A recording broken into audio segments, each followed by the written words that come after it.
Fala galera, eu sou o investidor personal, seja bem-vindo ao meu canal. Quem é considerado classe média no Brasil? Quanto você precisa ganhar para ser considerado classe média no Brasil?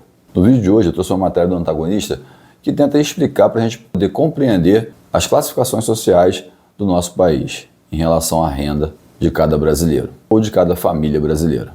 Mas na primeira parte do vídeo eu vou fazer um resumo da semana aqui para vocês em relação ao mercado financeiro, algumas notícias que a gente teve ao longo da semana. E eu peço que vocês assistem o vídeo até o final. Se vocês gostarem do vídeo, deixe seu joinha, deixe seu like, se inscreva no canal batendo no sininho para que mais vídeos meus possam chegar até você. Principalmente deixe nos seus comentários, com base em tudo que eu vou falar aqui no vídeo em relação à classe média. Em qual classe social do país você está inserido?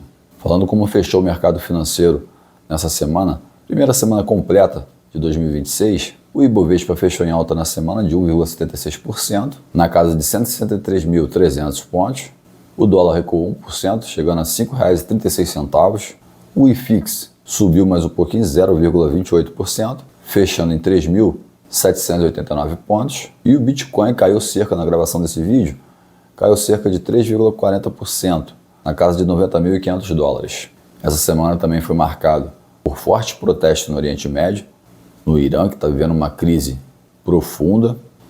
Lá a crise está feia, a inflação chegando a 50%, protestos nas ruas, repressões, bloqueio de internet. O país estava sem internet por conta de toda a confusão que estava acontecendo lá. Já aqui para o nosso lado, a Venezuela alega 100 mortos e feridos no ataque que os Estados Unidos fez para poder prender e capturar o Maduro. A gente viu que o Brasil, a Colômbia, se posicionou contrário ao uso da força na captura do Maduro, alegando que isso pode ser um precedente perigoso. Contudo, conversa entre os líderes dos Estados Unidos e a Colômbia indicam cooperação, amenizando aí também essa relação dos dois países, enquanto a Venezuela fala em negociar recursos naturais. Os Estados Unidos também interceptaram mais um petroleiro russo agora, e aí a gente vive esses momentos de tensões aqui na América. Mas tudo isso é geopolítica. O mundo está mudando e mudando cada vez mais rápido. Bom, e falando um pouquinho aqui do tema do nosso vídeo, eu trouxe para vocês essa matéria aqui do Antagonista e a gente vai destrinchar ela aqui rapidamente para vocês. Essa definição de divisão da classe social costuma sempre gerar muitas dúvidas para todo mundo, sobretudo em um cenário de renda apertada, custo elevado, custo de vida cada vez fica mais alto. Às vezes você não se percebe na classe social que você está inserido por conta de não ter muito poder de compra. Sem uma lei específica, órgãos públicos, institutos de pesquisas e o mercado usam a faixa de renda familiar para poder separar a população em grupos e identificar quem está na pobreza e quem está na classe alta, na alta renda. Então eu vou trazer aqui para vocês algumas classificações em relação à classe média. A primeira delas é a classificação por renda, que é feita com base na renda total de todos os integrantes de uma família, por exemplo, todas as pessoas que moram numa mesma casa. Esse valor é comparado com instituições como IBGE, FGV e consultorias econômicas, que ajudam a definir a faixa intermediária da população brasileira. Embora os critérios variem entre estudos, a lógica acaba sendo a mesma. A classe média é aquela que supera a pobreza, mas não consegue chegar à alta renda. A classe média alta. Beleza, Alain, mas diz aí, quais são essas faixas de renda? Esses recortes que eu vou mostrar para vocês aqui aproximam a realidade de consumo, ajudando a entender o lugar de cada um na pirâmide social do país. Então vamos lá. Baixa renda são aquelas famílias que conseguem formar uma renda de até R$3.000. Classe média são aquelas famílias que conseguem formar uma renda de R$3.000 a R$10.000. Já a alta renda são as famílias que conseguem acumular um valor mensal acima de R$10.000. Existe também uma outra forma de classificação, que é pela renda per capita. Tá, mas como é feito isso, Alain? Aí a gente está falando da divisão do valor total da casa em matéria de renda por integrante, por pessoa. Em geral, considera-se classe média nessa classificação as famílias que têm renda de R$1.500 a R$3.000 por pessoa, por integrante. Acredito que essa seja uma classificação um pouco mais justa.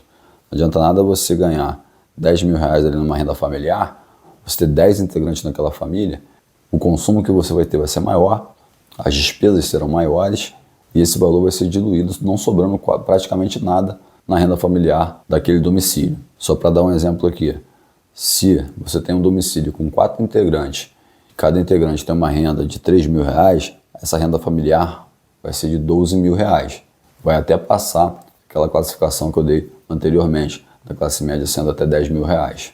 Eu acho isso mais próximo da realidade de hoje em dia. E aí vem um ponto que intriga muito a todos nós. Por que a classe média sempre vive apertada, gastando praticamente tudo que ganha? Principalmente em grandes cidades, a classe média vive muito apertada, orçamento travado. Pare e pense como é para a classe média manter uma moradia ali, que você tenha uma qualidade de vida. E aqueles serviços que a gente deveria ter, gratuitos como saúde, educação, outros serviços públicos, né? Porque nós pagamos muitos impostos e não temos esse retorno para os nossos familiares. A classe média, quando ganha um pouco mais, ela se vê na obrigação de ter plano de saúde, pagar uma boa escola para os seus filhos. Então ela sempre fica nesse limite. Ela acaba gastando mais. Ela consegue ter um poder aquisitivo um pouco maior, então ela quer ter acesso a serviços melhores. Sem contar a carga tributária no país, que é absurda. Isso pesa sobre a classe média. Se a gente pagasse muito impostos e tivéssemos o retorno de uma saúde e uma educação de qualidade, talvez isso aliviaria um pouco os brasileiros que mais trabalham nesse país. Mas, infelizmente, não é assim que acontece no Brasil há muito tempo e está cada vez pior. Você pode até falar que, mas na minha cidade tem uma escola, 2 escolas, eu tenho um hospital, mas e no geral? Olha o macro. Isso acontece com a maioria das escolas ou isso é uma exceção à regra? Isso acontece com a maioria dos hospitais ou isso é uma exceção à regra? O brasileiro é um povo que mais paga impostos do mundo. É imposto sobre consumo, imposto disso, imposto daquilo.